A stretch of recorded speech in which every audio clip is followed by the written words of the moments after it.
né? Eu disse para ele que é o primeiro pastor que eu estou chamando depois de ter assumido aqui a igreja, né? Então, certamente isso tem um significado simbólico muito grande, né? Porque a gente chama pessoas amigas para estarem perto da gente, né?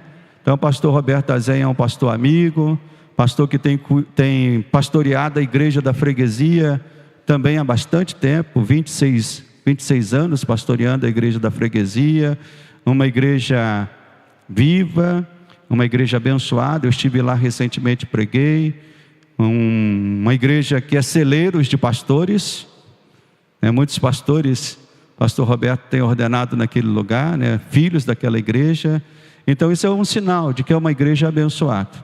Então eu tenho plena certeza que a palavra que vai ser trazida a nós vai ser uma bênção também. Pastor Roberto Azen se faz acompanhar da nossa irmã querida Lúcia. Seja muito bem-vinda, minha irmã.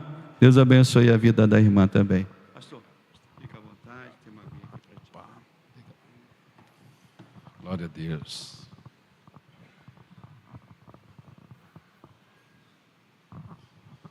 Uma boa noite a todos. Trago um abraço lá da Nova Vida da Freguesia. Hoje me ausentei da igreja de manhã, agora à tarde fizemos um culto extraordinário, às 17 horas, onde estamos fazendo batismo nas águas. E abri mão de estar ali para estar aqui com você, e não me arrependo de estar aqui com você. Deus está nesse lugar, irmãos. Quero dizer para você que essa igreja onde você está hoje, quem sabe congregando já há algum tempo, é uma igreja séria. Em tantos lugares que de tudo que a gente ouve falar por aí afora, né? Tantos escândalos, tanta coisa esquisita, tanta heresia sendo pregada do púlpito, né? E o próprio ajuntamento das igrejas, de lideranças, é algo complicado. Mas você está numa igreja séria, e Deus vai te abençoar, Deus vai sustentar a tua casa, a tua família. Permaneça, porque o fato da gente estar na igreja, eu dizia de manhã, não basta um dia a gente ter levantado a mão para Jesus, não basta um dia a gente ter confessado Jesus Cristo como nosso Salvador, aceitado a palavra, mas é necessário uma permanência. A Bíblia diz lá no Evangelho de João que é necessário permanecer, e permanecer até o fim, irmãos. É uma longa jornada, em obediência na mesma direção. Então permaneça na tua igreja, onde Deus tem plantado você, e produza muito fruto. Eu louvo a Deus pela vida do pastor Josenildo, também da sua esposa, são um casal querido. Louvo a Deus pela vida da minha esposa também, que está aqui comigo hoje, e por você, né? O culto é um todo também, nos louvores. Como é bom a gente cantar louvores ao Senhor, né? Hinos cristocêntricos, nós cantamos também a palavra de Deus, e isso é muito importante. O culto não é só a palavra, mas é um todo, ao momento da oferta, ao momento dos cânticos. Então nós cantamos a palavra, o louvor também ele é didático, nos ensina a palavra de Deus. E a gente vai agora aqui passar por um ponto tão importante, onde a gente vai compartilhar a palavra de Deus, expondo aqui um texto sagrado. E aí eu peço a sua atenção, eu peço também a sua oração e intercessão por mim, e que você abra os teus ouvidos, mas também o seu coração. Então abra a sua Bíblia no Salmo de número 128. É um salmo que eu gosto muito, um salmo chamado de peregrinação. Foram salmos, cânticos, onde o povo, quando subia para Jerusalém, eles iam em multidão, em grupos, cantando louvores. Você sabe que para subir a Jerusalém era um caminho perigoso, então subir sozinho era muito arriscado. Você conhece a história do bom samaritano, né? Ele subia sozinho e foi assaltado. Então subiam em grupos, e em grupos eles iam cantando louvores. E esse é um dos salmos cantados, um salmo de peregrinação para a subida de Jerusalém. Quero convidar você a ficar de pé um pouquinho, por favor. Salmo 128. Você achou? Diga amém. Diz assim: bem-aventurado aquele que teme o Senhor e anda nos seus caminhos. Você comerá do fruto do seu trabalho, será feliz e tudo irá bem com você. Sua esposa no interior da sua casa será como uma videira frutífera, Seus filhos serão como rebentos da oliveira ao redor da sua mesa. Eis como será abençoado o homem que teme o Senhor. Que o Senhor o abençoe desde Sião, para que você veja a prosperidade de Jerusalém durante os dias da sua vida e veja os filhos dos seus filhos, paz sobre Israel. Senhor, eu quero te agradecer em nome de Jesus por estarmos juntos aqui essa noite. Não viemos aqui para um encontro social, meu Deus. Se bem que é muito bom a gente rever amigos, é muito bom a gente conhecer pessoas novas, especialmente pessoas que servem a Deus junto com a gente. É muito bom, mas nossa motivação maior de chegar aqui não é um encontro natural, mas um encontro sobrenatural. É um encontro contigo, e eu te peço, meu Deus, que o teu Espírito Santo fale aos nossos corações esta noite. Eu te peço, meu Deus, tenha liberdade de agir em nosso meio, abre a nossa mente, o nosso coração e transforma-nos segundo a tua boa vontade, Senhor. É o que eu oro, já grato a ti por tudo, em nome de Jesus, amém. Graças a Deus. Você pode agora sentar um pouquinho. A cidade, subir para Jerusalém era perigoso e subiam todos juntos cantando louvores, e sempre que eu falo isso eu me lembro, os meus pais frequentavam uma igreja ali em Jacarepaguá. Eu ainda não era convertido na época, eu ia por obrigação, e eles dizendo: hoje você tem que ir porque é dia de ceia. Então pelo menos uma vez por mês a gente tinha que ir à igreja, especialmente quando meu pai estava presente. Ele viajava muito, e aí quando ele estava em casa ele obrigava e a gente ia para a igreja junto com ele. Não era ainda a Nova Vida, mas a gente ia e tal. Eu até gostava das músicas, do que se fazia ali. E quando eu voltava com as minhas irmãs, eu ia uma de um lado e outra do outro, e a gente voltava cantando músicas, e passava muito rápido. Ou era um cântico da igreja, ou uma música secular qualquer, mas a gente voltava cantando, e cantar faz bem para a alma da gente. Cantar faz bem para a gente. Pouco tempo depois eu me converti, e eu me converti dia 2 de dezembro de 1984, dia do meu aniversário, irmãos. Aí quando eu entrei ali na Nova Vida, então já da Taquara, eu senti tanto a presença de Deus naquele lugar, e eu falei: aqui é o meu lugar, eu não saio mais daqui. E Deus tem me conservado durante 40 anos na presença de Deus. Isso é maravilhoso, essa longa caminhada em obediência. E a gente, quando está na igreja, a gente vai experimentando novas dimensões de amor. Nós conhecemos pessoas, amigos. Eu tenho amigos de 40 anos, isso é maravilhoso, irmãos. E sempre que eu faço um casamento, eu também digo ao casal: vocês vão experimentar novas dimensões de amor. Vão experimentar o cuidado de um filho, às vezes cuidar de um filho doente na madrugada, né? Experimentar as diferenças entre o casal, e a gente experimenta novas dimensões de fé e de amor, novas dimensões de andar com Deus. A gente vai aprendendo a tolerância, a gente vai amadurecendo e a gente vai crescendo no conhecimento de Deus, no conhecimento de nós mesmos. Esse salmo aqui tem o título, pelo menos colocado aqui na minha Bíblia, de temor de Deus e felicidade no lar. Mas esse salmo vai muito mais do que felicidade aparente no lar. Parece que ele é uma crescente. Assim como eles subiam para Jerusalém, esse salmo aqui parece que ele vai crescendo em ensinamento, parece que ele vai crescendo vai crescendo no conhecimento das coisas de Deus, vai crescendo em dimensões de fé e de amor. Eu quero expor aqui esses versículos para você, e logo o versículo 1 diz: bem-aventurado aquele que teme o Senhor e anda nos seus caminhos. Ele não vai dizer bem-aventurado é o homem, mas ele vai dizer bem-aventurado, feliz, abençoado é aquele que teme a Deus. Abençoado é aquele que um dia nasceu no seu coração a fé genuína, a fé bíblica.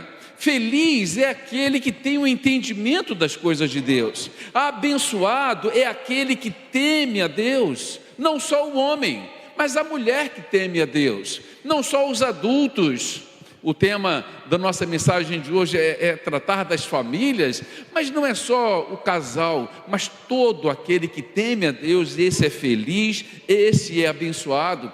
Não apenas o casal. Ele não está falando aqui de casal inicialmente, ele não está falando de família, mas ele está falando de aquele que teme a Deus, esse é abençoado, esse é feliz, bem-aventurado, não apenas os casados, mas os solteiros também, que temem a Deus, estes são felizes. E os solteiros digam amém. Opa, Feliz é aquele que teme a Deus, e aquele que tem um entendimento das coisas de Deus, não apenas os solteiros, não apenas os que têm filhos, não apenas uma família de 10 pessoas, mas aquele que teme a Deus, este é feliz, este é abençoado, este é bem-aventurado. O temor do Senhor é o princípio da sabedoria, e quando nós tememos a Deus, a gente escolhe melhor o caminho a seguir. A gente escolhe as decisões que a gente vai tomar. Lá em 1 Pedro capítulo 2, você não precisa abrir, mas diz assim: por causa do Senhor se submeta às autoridades, por causa do Senhor obedeça aos seus pais, por causa do Senhor, por causa da fé que um dia entrou no coração da gente, nós não andamos mais como o mundo anda, irmãos. Nós não vivemos mais como vivíamos no passado. Mas uma vez que a fé entrou no coração da gente, uma vez que nós tememos a Deus, por causa do Senhor, nós entendemos que todas as coisas são lícitas, mas nem todas convêm. Nós começamos a entender, quando a fé entra no coração da gente, quando o Senhor nos alcança pela fé, que nem todas as coisas convêm que cabe a nós. Há lugares que não convêm aos crentes. Há certas atitudes e até certas palavras que não convém a um crente falar. Há certas atitudes que não convém mais, porque agora nós nascemos de novo, nascemos da água, do Espírito, nascemos da palavra, nascemos da vontade de Deus, e por causa disso, nós medimos melhor aquilo que a gente faz, nós tomamos cuidado com as nossas atitudes. Aprendi que devemos temer a Deus nas decisões que a gente toma, e em todos os sentidos. E o salmista vai dizer: bem-aventurado é aquele que teme a Deus. Salmo 119 diz assim: bem-aventurados os irrepreensíveis no seu caminho e que andam na sua lei. Bem-aventurados os irrepreensíveis são aqueles que conhecem a Deus, que andam na presença de Deus. Deve ser inerente a cada um de nós temermos a Deus, o que a gente faz, como administramos o nosso dinheiro. Aprendi que um homem de Deus e uma mulher de Deus, ele é conhecido também pela maneira como ele administra o seu dinheiro, como ele administra os seus recursos, como ele administra a sua vida financeira. O salmista está dizendo: feliz, bem-aventurado é aquele que teme ao Senhor. Ele faz essa declaração inicial, mas aí ele vai subindo. Abençoado é aquele que teme a Deus. Você sabe que a Bíblia diz que a fé nasce no nosso coração, não é da nossa vontade. A gente não faz uma força assim: agora eu vou ser crente, vou fazer força. Mas é algo que nasce de uma maneira sobrenatural, nasce no coração da gente. A gente ouve uma palavra, como eu disse para você, me converti dia 2 de dezembro de 84, sentei lá no último banco, e quando meu pastor pregava, eu ouvi aquela palavra, e de repente, ele fez o apelo, e eu me vi lá na frente, reconhecendo Jesus como meu Salvador. Eu me vi lá na frente, porque algo encheu meu coração, a fé nasceu no meu coração, e isso é divino. A fé não vem de você, mas é um dom de Deus. Sabe que Raquel de Queiroz, a escritora, você deve ter visto um vídeo que ela deixou, que fizeram dela lá no YouTube ou no Instagram, e ela diz assim: olha, eu admiro quem tem fé. Eu sou ateia, eu não creio em Deus, eu não acho que Deus existe. Para mim, Deus não existe. Mas quem tem fé em Deus vive melhor. Ela assume isso, eu acho muito interessante. Quem tem fé em Deus vive melhor, porque quando a minha filhinha estava doente, diz ela, eu não tinha a quem clamar. Quando a minha filhinha estava doente e morrendo, eu só chorava, porque eu não tinha a quem clamar. E ela diz, olha, se você tem fé, agoe a sua fé. Se você tem fé, pratique a sua fé genuína. Se você tem fé, cuide, explore a sua fé, tenha profundidade na sua fé, ande em águas mais profundas.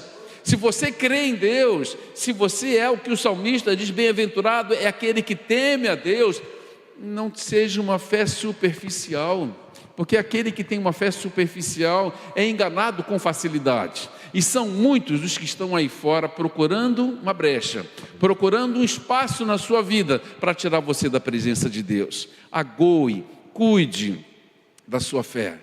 Bem-aventurado é aquele que teme a Deus. O primeiro versículo, mas no segundo ele diz assim: você comerá do fruto do seu trabalho, será feliz e tudo irá bem com você. Se ele está dizendo felicidade no lar, mas aqui ele ainda não falou de casamento, não falou de família, ele não falou de família propriamente dito.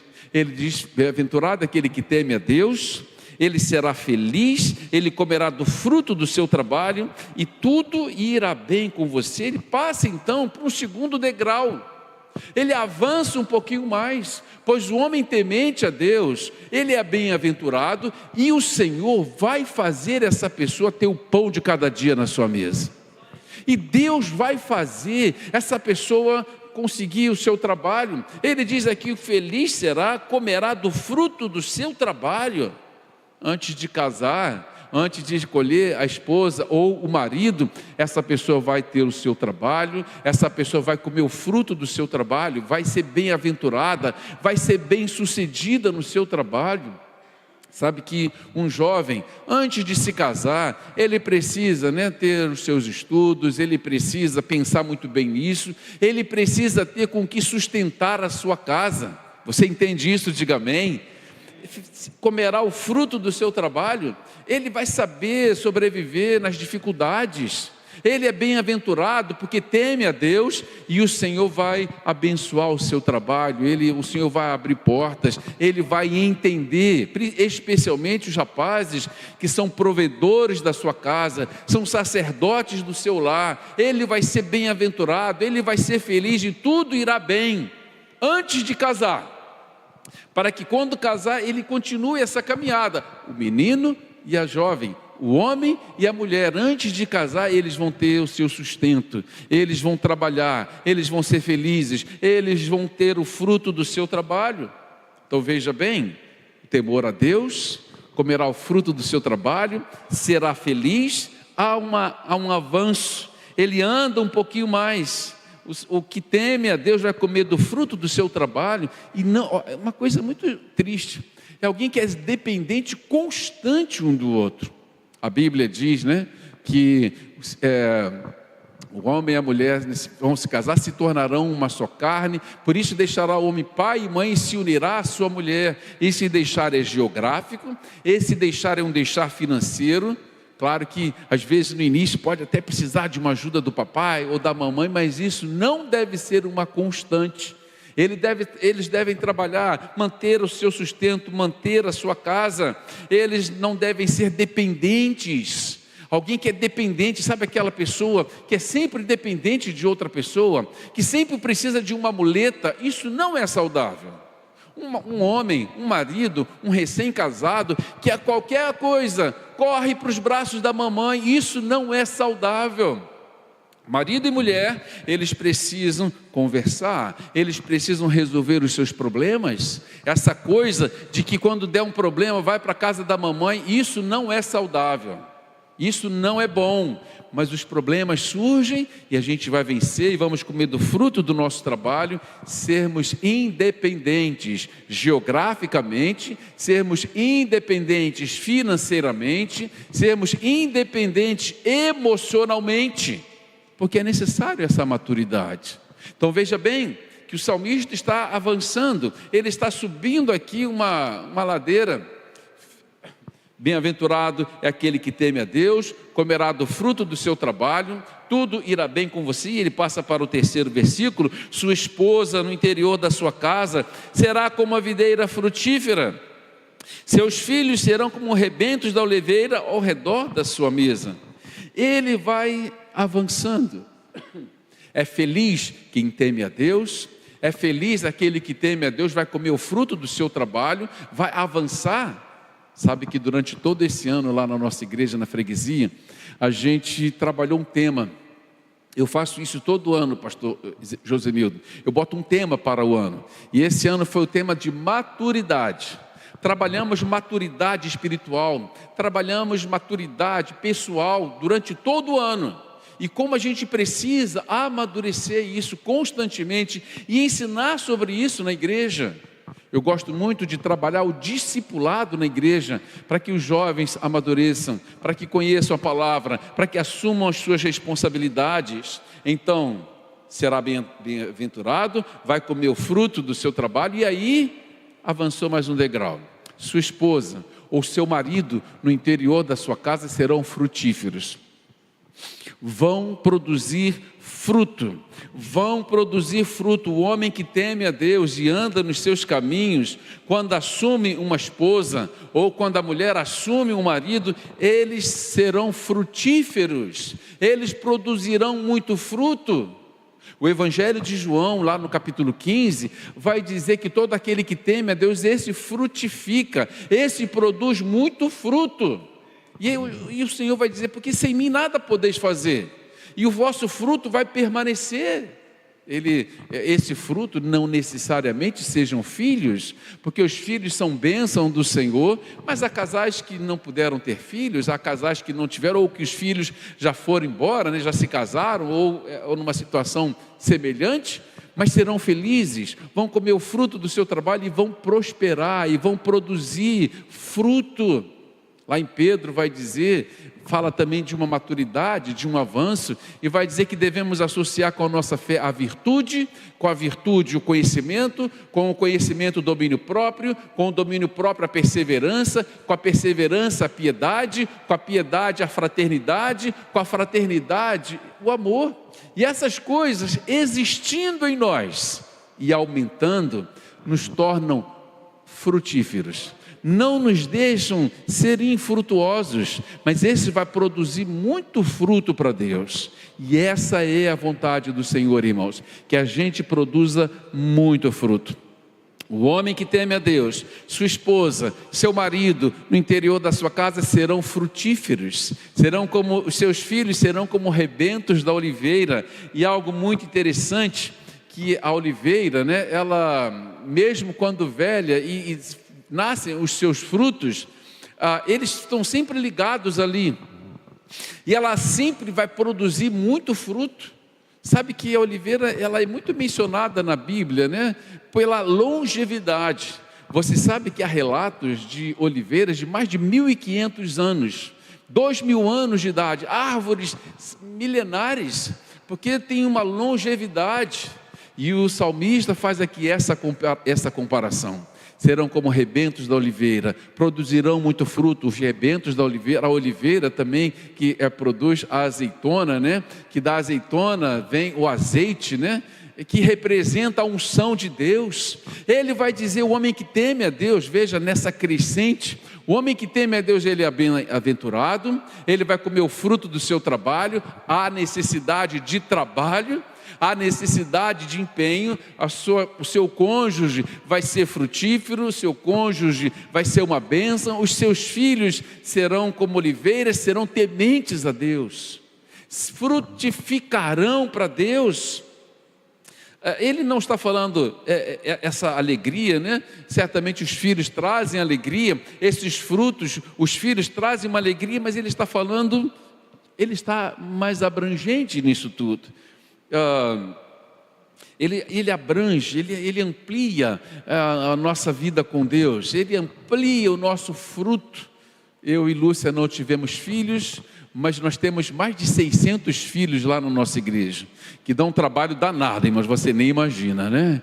E às vezes são como crianças recém-nascidas, que a gente tem que pegar no colo, chorar junto com a pessoa, né? Andar junto 1 milha, 2 milhas, ensinar os princípios elementares dos oráculos de Deus, né? Como diz a palavra do Senhor, andar junto.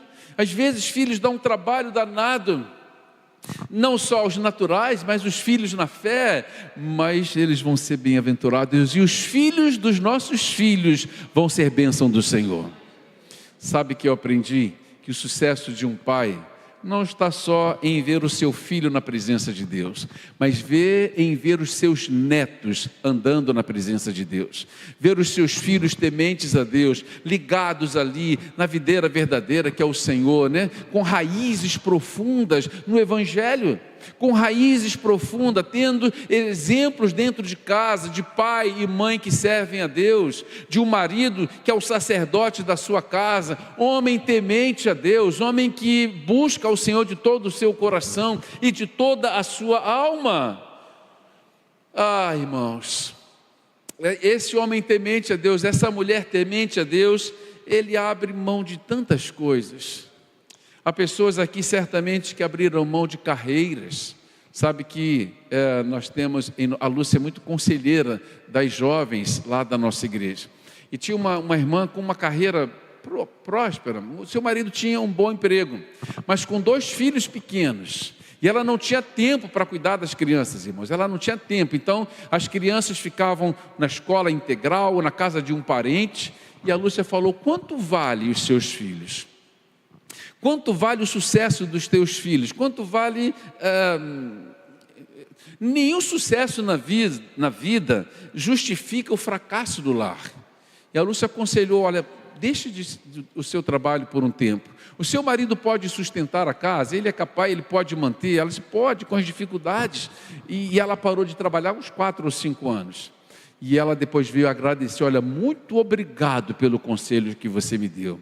Ela abriu mão de uma carreira próspera durante algum tempo. Ela abriu mão de ficar longe de casa por algum período, por algo maior, algo que não tem preço, irmãos. Um pai ou uma mãe, né, educar os seus filhos, ver eles dando os primeiros passos, cuidar junto, nos primeiros anos de vida de uma criança, é fundamental que elas andem juntos.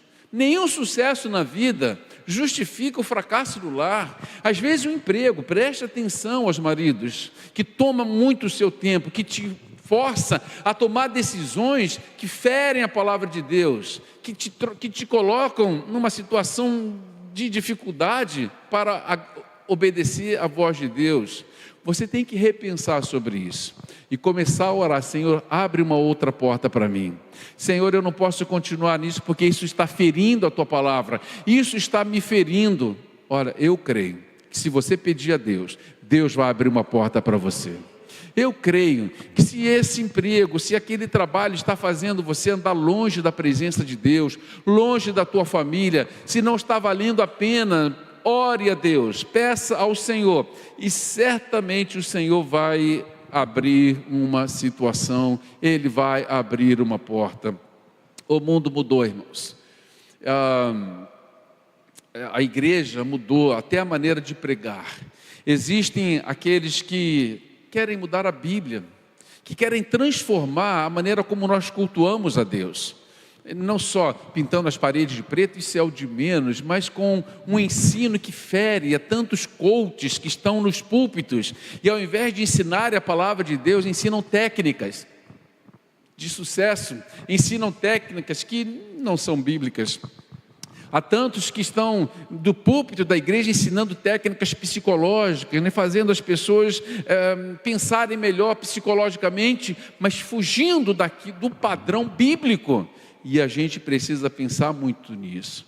Aí falam de uma igreja precisa ser inclusiva, e não importa o que a pessoa seja, o pensamento daquela pessoa, ela pode vir e continuar daquele mesmo jeito.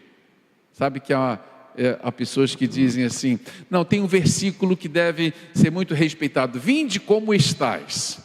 Não existe esse versículo, né?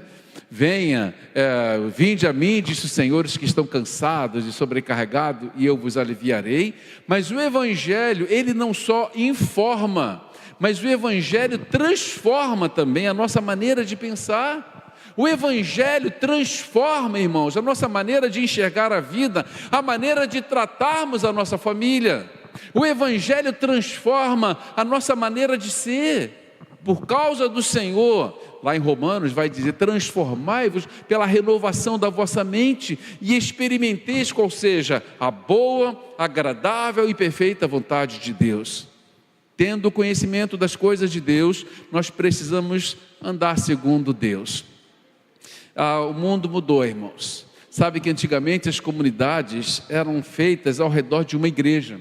Sempre tinha a igreja matriz no meio do bairro, no meio do lugarejo ali, e as casas eram construídas em voltas daquela igreja, mostrando a centralidade de Deus na nossa família e na nossa casa. Era tudo centralizado em volta da igreja, para que as pessoas pudessem valorizar e se empenhar com isso.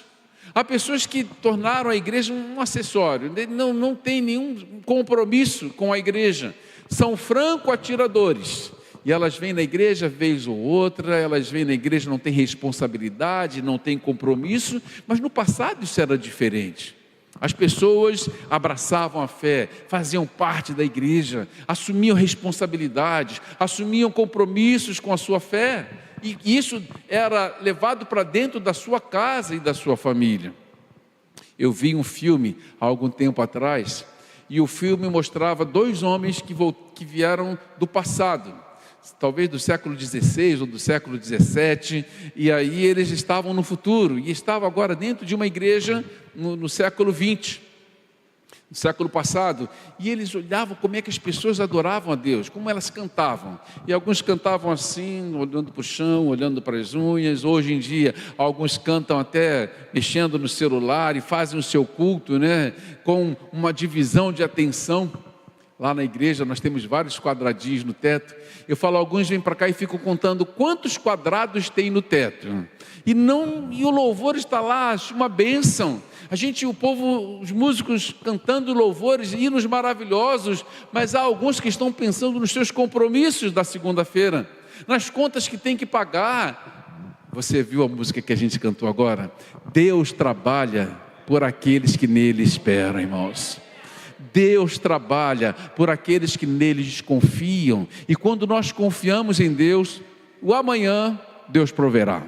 Deus vai cuidar, irmãos, das contas, hoje você não tem como pagar, não tem como você resolver o problema, então descansa no Senhor e espera nele. O mundo mudou, irmãos, mas nós precisamos ter os mesmos princípios de fé do passado, de colocar a nossa fé em Deus, de confiar em Deus, os princípios da palavra de Deus, não negarmos isso.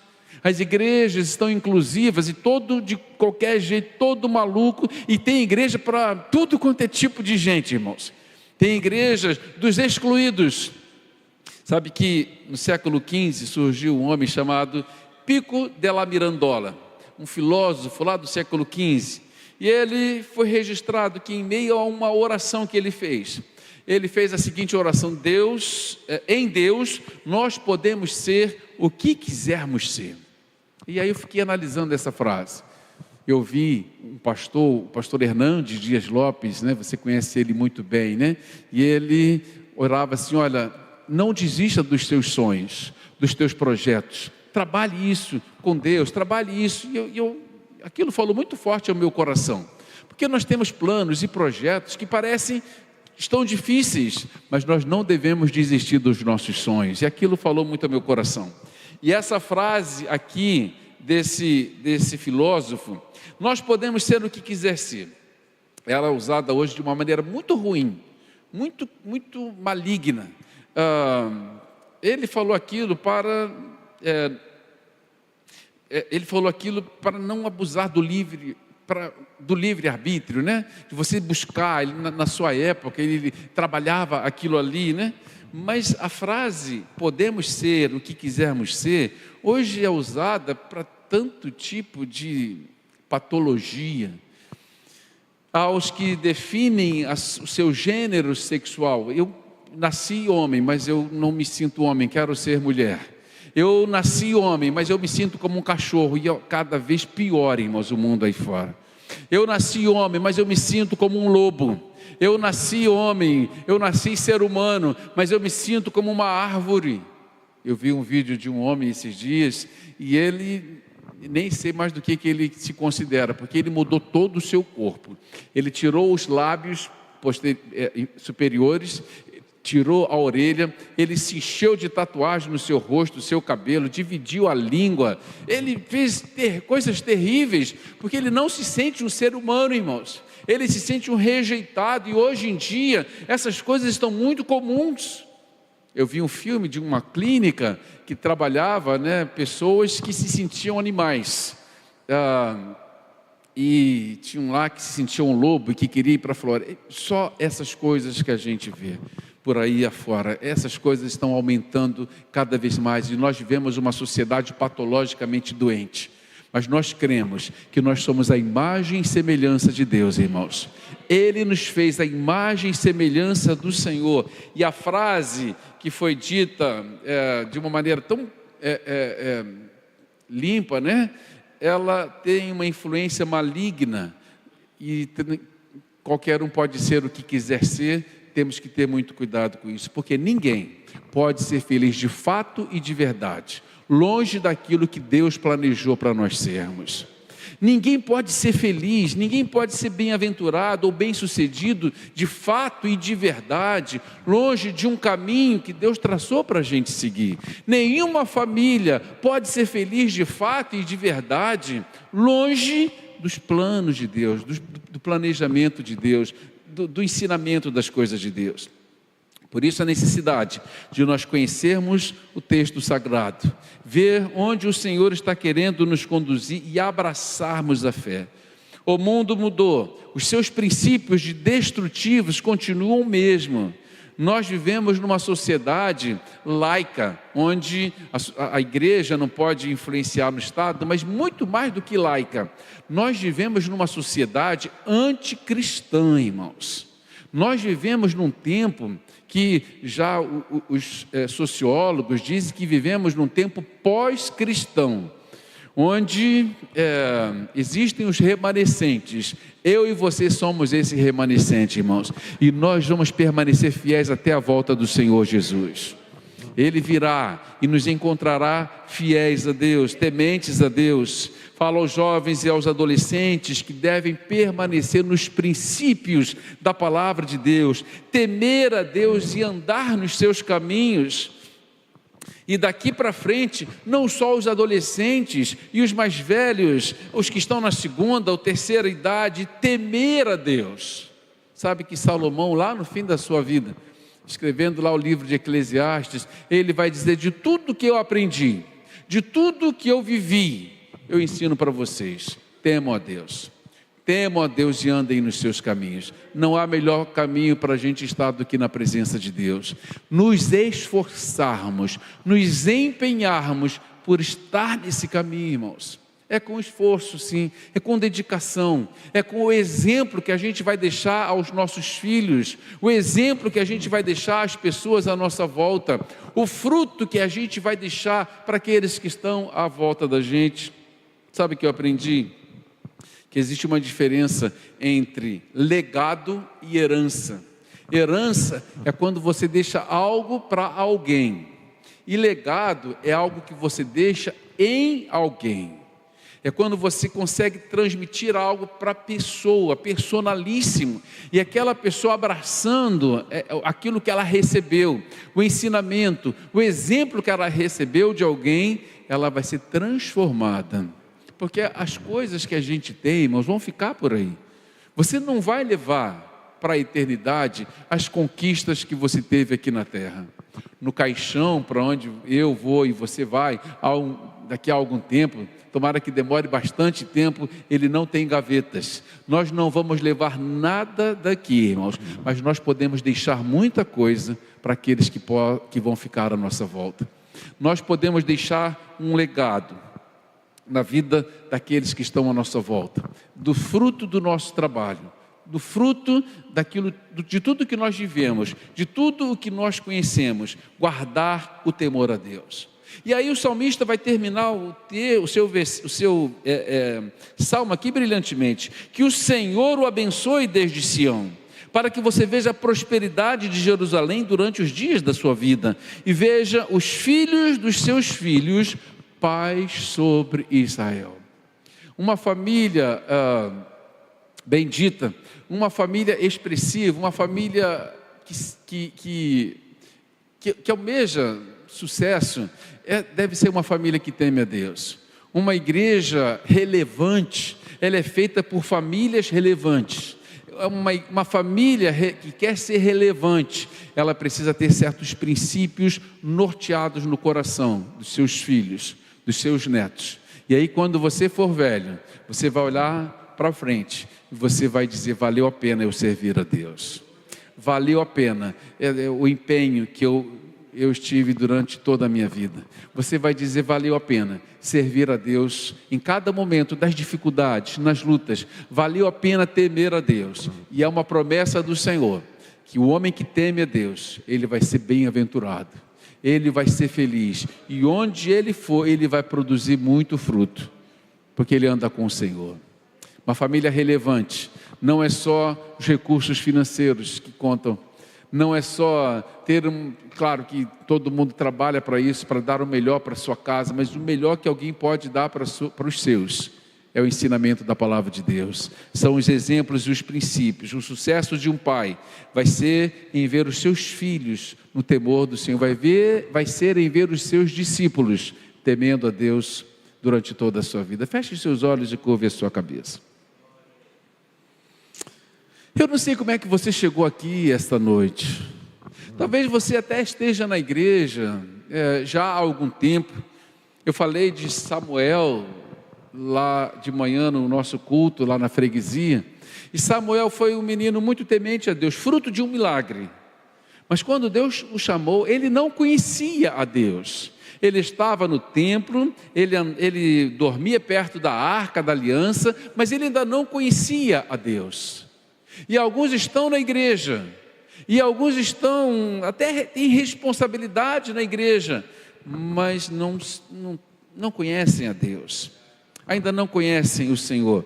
O seu caminhar não é santo diante de Deus. Às vezes a gente pensa que ninguém está vendo, que ninguém conhece a nossa vida, que ninguém conhece a nossa história, mas Deus conhece muito bem. Talvez você tenha falhado até hoje, os seus filhos cresceram, quem sabe você falhou muito na educação dos filhos, e essas coisas acontecem, porque não existe uma família perfeita, e às vezes nós falhamos e nós erramos com os nossos, às vezes no nosso próprio casamento nós falhamos com o nosso cônjuge, nós falhamos nas atitudes, nas decisões e nas palavras que falamos um com o outro. Eu conheci uma jovem que o casamento dela terminou na noite de núpcias por palavras malditas, palavras que feriram o seu cônjuge. E às vezes ferimos pessoas com as palavras, com as atitudes que tomamos, ferimos pessoas com os princípios que trouxemos da nossa família de origem e repetimos os erros dos nossos pais. Repetimos os erros dos nossos pais, e a nossa família às vezes está se repetindo os mesmos erros que foram cometidos no passado. E aquilo que você reclamou do seu pai, aquilo que você reclamou da sua mãe, você está reproduzindo na sua casa e na sua família. Eu quero orar por você. Bem-aventurado é o homem que teme a Deus. Este é um princípio inalterado, é um princípio bíblico que não é modificado. O primeiro passo que a gente deve dar na vida, especialmente naquele que nasceu a fé no seu coração, é temer a Deus, é buscar a Deus de todo o coração, é trazer isso para dentro da casa da gente, o culto doméstico, como isso é importante. Mas talvez a sua família esteja com problemas, e eu quero orar por você. Não adianta a gente botar culpa e trazer uma culpa tão grande sobre os nossos ombros. Não adianta isso, mas nós devemos levar os nossos problemas, a nossa vida ao trono da graça de Deus. Eu quero orar com você, eu quero orar por você. Se há algo na sua família que precisa de transformação, se há algo que precisa do cuidado de Deus, se há algo que precisa de uma interferência divina, às vezes um filho que está longe, que está desviado da casa do Senhor, eu quero orar por você e por ele hoje. Fique de pé aí onde você está, e eu vou orar junto com você e também por você. Fique de pé. Isso, algo na sua família que precisa de cuidado divino, uma interferência divina, algo que o Espírito Santo precisa modificar em você e através de você. Olha, todos nós precisamos, não é verdade? Coloque a mão à altura do teu coração e faça você também. Fala para Deus em silêncio. Ana, quando ela foi orar pedindo a Deus um filho, ela só balbuciava, ela só movia os seus lábios.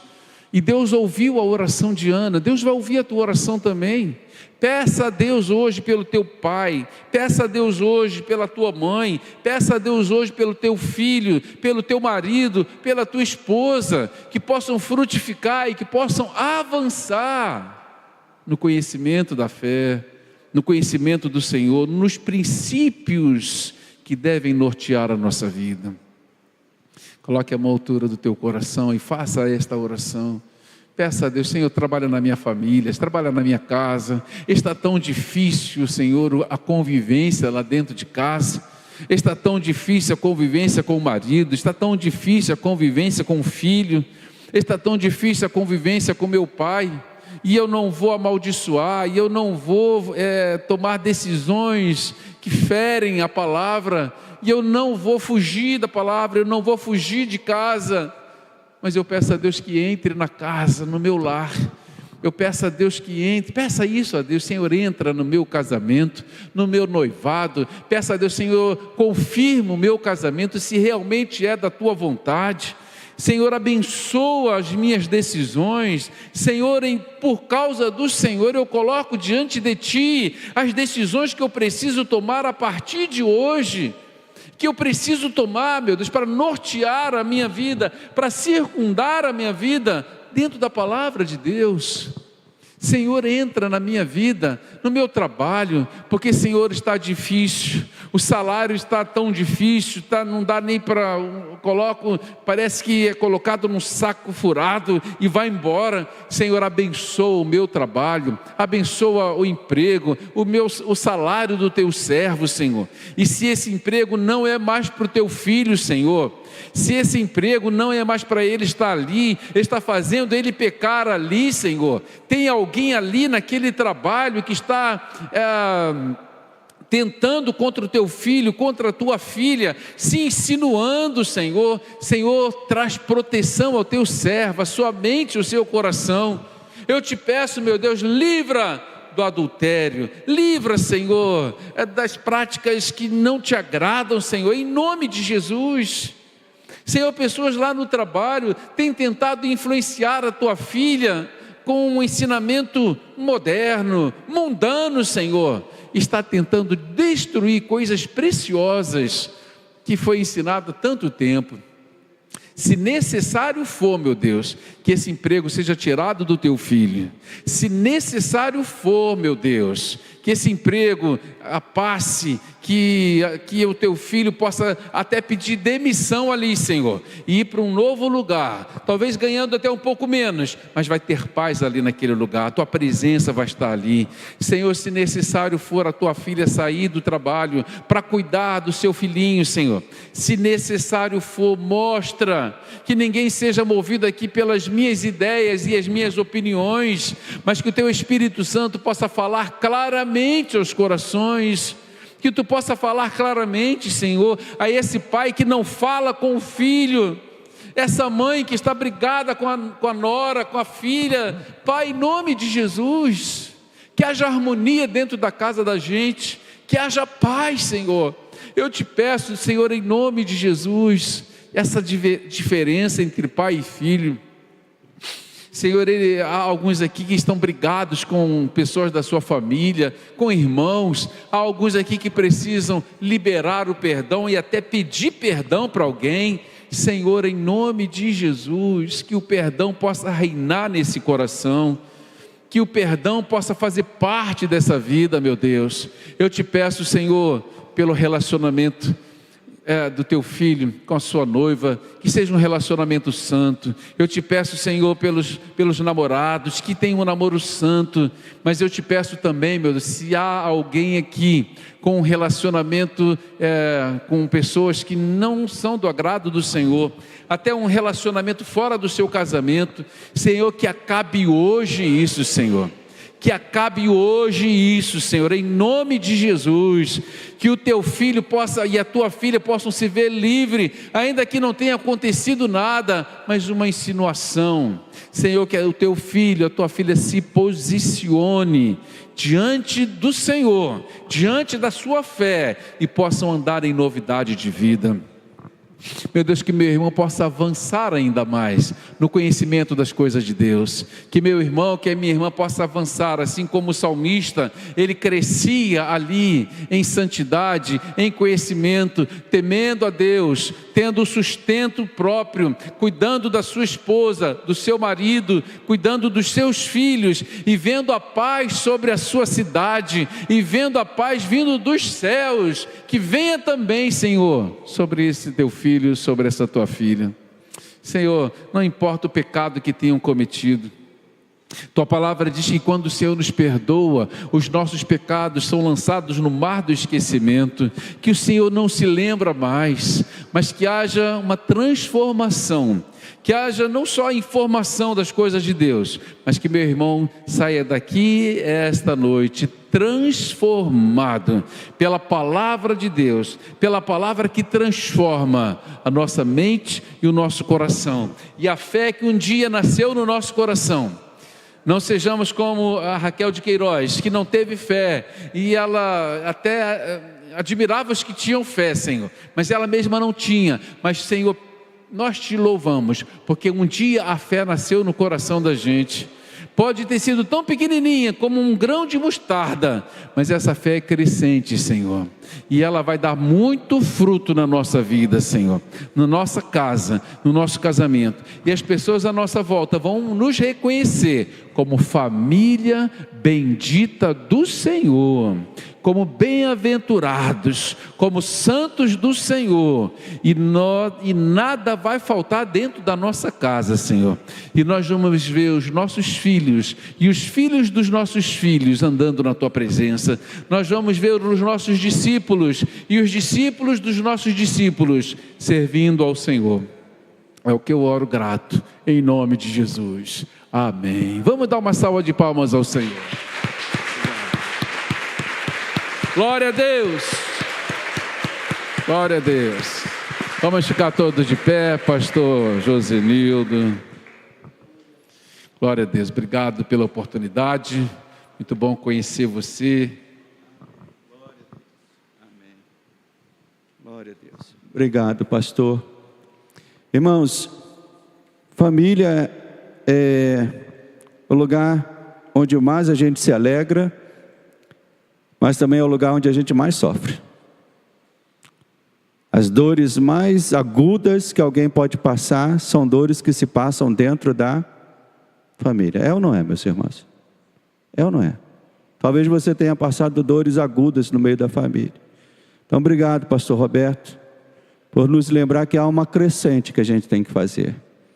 E essa crescente começa com essa decisão: confiar na bem-aventurança do Senhor. Eu sempre ensino isso também, que não adianta querer as bênçãos de Deus, não querendo o próprio Deus. Não tem como. E tem gente que é assim, que quer um casamento crente sem ser crente, que quer uma família de crentes sem ser crente. Não, começa por você. E eu louvo a Deus que você veio aqui nesta noite para investir na sua família, para semear na sua família, mas que você não saia daqui e esqueça tudo que foi falado, esqueça o que a Bíblia ensinou, não, mas que você traga isso para dentro da sua casa. Eu creio que você quer uma família abençoada. Quem quer uma família abençoada? Mas se você quer uma família abençoada, entenda, isso começa em Deus. O pastor Roberto falou de 1984, que se converteu, né? Eu me converti em 1986, numa família complicada. Tinha um pai que bebia muito, de um pai que brigava com a esposa, né? E eu ficava revoltado com aquilo, né? E aquilo me mexia dentro de mim. E eu pensava comigo, eu quero uma família diferente. E aí, graças a Deus que essa família veio diferente, porque Jesus entrou na minha vida. Porque quando eu ainda não era crente, comecei a ser adolescente, eu estava indo para o mesmo caminho que meu pai. Aquilo que eu tanto odiava na bebida do meu pai, com 15 anos eu estava começando a beber. Tomei o meu primeiro porre com 15 anos de idade. E graças a Deus que a graça de Deus veio e me socorreu aos 16 anos. Porque se eu não tivesse o Senhor, é bem provável que eu tivesse uma família bem destruída, vamos assim dizer. Porque estava adotando caminhos errados. Então que você saia daqui nesta noite entendendo isso. Bem-aventurado, o que diz o primeiro verso lá do Salmo 128? Bem-aventurado o homem que teme ao Senhor. Então que você coloque isso no teu coração. Eu quero temer ao Senhor, quero servir ao Senhor. Então coloque a mão sobre o teu coração. Vamos estar orando e agradecendo e finalizando. Pastor Roberto já fez a ministração aqui sobre as famílias, mas eu quero também fazer uma ministração. Coloque a mão sobre o teu coração e agradeça a Deus. Você que é um crente, agradeça a Deus, dizendo: Senhor, obrigado, porque o Senhor já mudou a minha vida, o Senhor já mudou a minha visão, o Senhor já abriu os meus olhos.